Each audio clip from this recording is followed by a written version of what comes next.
A network of forgotten roads once stitched continents together, guiding empires and merchants long before GPS existed, and number 1 is a desert track that vanishes beneath the sand. Imagine a caravan disappearing into dunes, following a road that modern maps simply erase. This stretch, once a vital spur of the Silk Road, cut across what is now the Taklamakan Desert.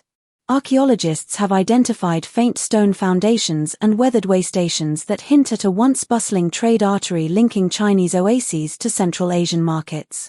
Merchants carried silk, spices, and glass, navigating by the stars and the occasional wind-blown marker. Over centuries, shifting sands covered the path, leaving only subtle depressions detectable by satellite imaging. Recent LiDAR surveys suggest the route may extend further than previously thought, offering new clues about how early travelers circumvented harsh terrain. While the exact length remains debated, the consensus is that this forgotten desert track played a crucial role in connecting East and West during antiquity. Unearthed beneath a thicket of wild pistachio trees lies a segment of Persia's legendary Royal Road, the empire's arterial highway dating back to the Achaemenid era. This portion, concealed by centuries of vegetation, was rediscovered when a local farmer noticed unusually regular stone placements while clearing his field. The road's basalt slabs, spaced at precise intervals, indicate a sophisticated engineering design intended for swift royal couriers and military units. Scholars believe this stretch connected the capital of Persepolis to the far-flung satrapies of Susa and beyond, facilitating administrative cohesion across a sprawling empire.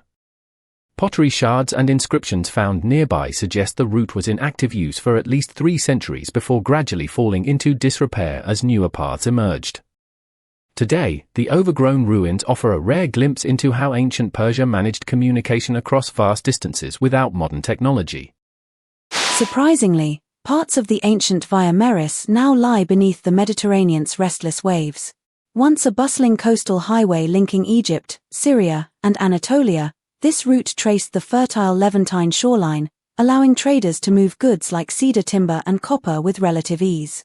Geological studies indicate that rising sea levels over the past 2 millennia have submerged low-lying sections, especially near modern Haifa.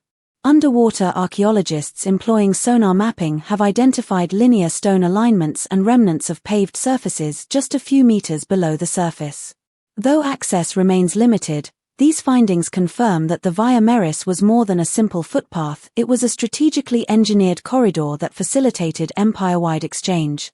Some researchers suggest that the submerged portions may still hold undiscovered artifacts, offering a silent narrative of ancient maritime land interaction. Few people know that the Amber Road once traversed a treacherous Alpine pass now cloaked in perennial snow. This hidden corridor linked the Baltic amber markets with the Mediterranean world, guiding merchants through steep switchbacks carved into solid rock. Early medieval chronicles describe a narrow stone pathway, guarded by local tribes who levied tolls on passing caravans. Recent expeditions have uncovered worn cobblestones and rusted metal fittings, evidence of wooden carts that once clattered over the ridge. The pass's elevation, estimated at around 2,400 meters, made travel hazardous, especially during early spring thaws. Yet the high-value amber, prized for its beauty and rarity, justified the risk. While the exact route remains partially speculative, the surviving fragments underscore the extraordinary lengths early traders pursued to connect distant economies. Hidden in plain sight, a vanished coastal stretch of the Inca Qhapaq Nan once linked highland cities with Pacific ports. This segment, built along sheer cliffs, featured terraces and stone causeways that allowed llamas and foot traffic to navigate rugged terrain. Erosion and centuries of seismic activity have stripped away much of the original pavement, leaving only occasional stone foundations jutting from the sea-sprayed rocks. Researchers using aerial photogrammetry have traced a faint line of aligned stones, suggesting a deliberate route that facilitated the transport of silver, textiles, and agricultural products to coastal markets. According to Incan administrative records, the coastal corridor was essential for supplying the empire's navy and for trade with distant cultures along the shoreline. Though the exact length is still debated, the remnants reveal the Incas' remarkable ability to integrate maritime and mountainous zones into a cohesive network. Deep beneath the rugged peaks of central Anatolia, the Hittite mountain corridor once guided chariots and infantry across hostile terrain. Carved directly into basalt cliffs, this passage featured narrow ledges reinforced with dry stone retaining walls, allowing the Hittite Empire to move troops swiftly between its capital Hattusa and western provinces. Archaeological surveys have documented a series of stone steps and a modest bridge spanning a rapid mountain stream, showcasing sophisticated engineering for the Bronze Age. The corridor's strategic importance is underscored by contemporary tablets that reference the swift deployment of soldiers along this route during campaigns against neighboring kingdoms.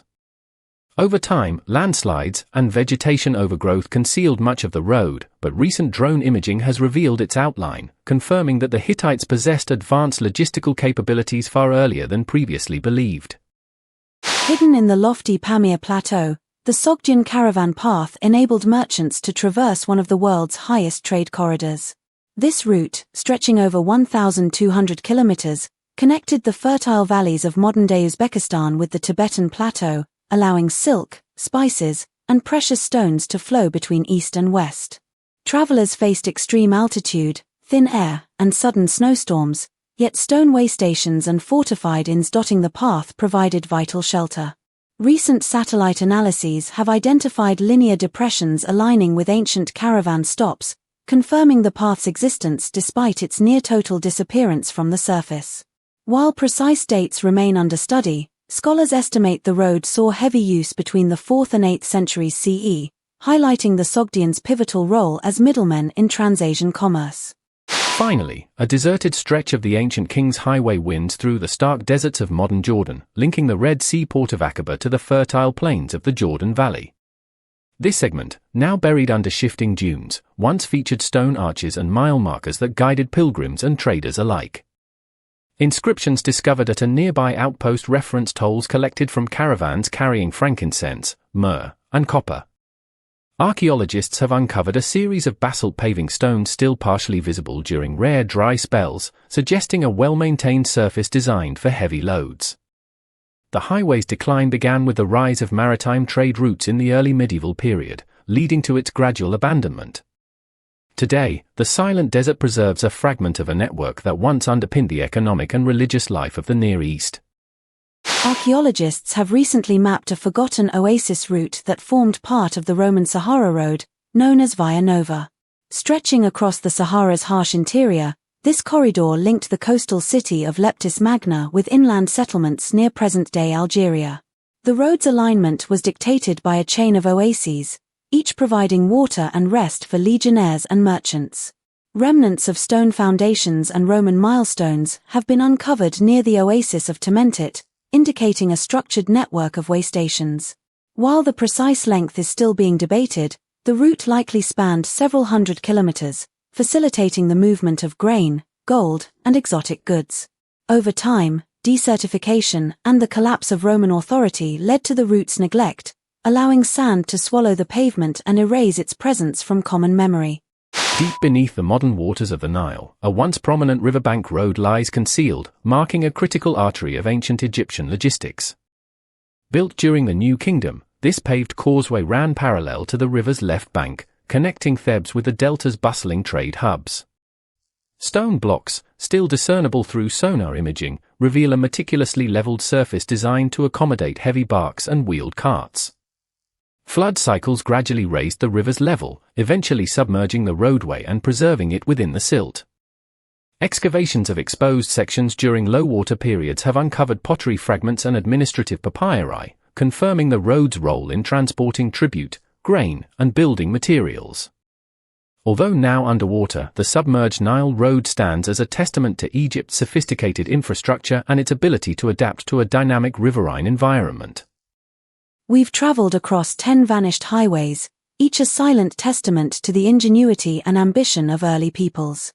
These forgotten routes remind us that travel and trade have always been the lifeblood of civilization, shaping cultures in ways we are still uncovering. If you found this journey through lost roads as fascinating as we did, subscribe so you won't miss the next deep dive list, new mind-blowing discoveries every week. Which ancient highway intrigued you the most? Let us know in the comments below. And if you enjoyed the video, please give it a like.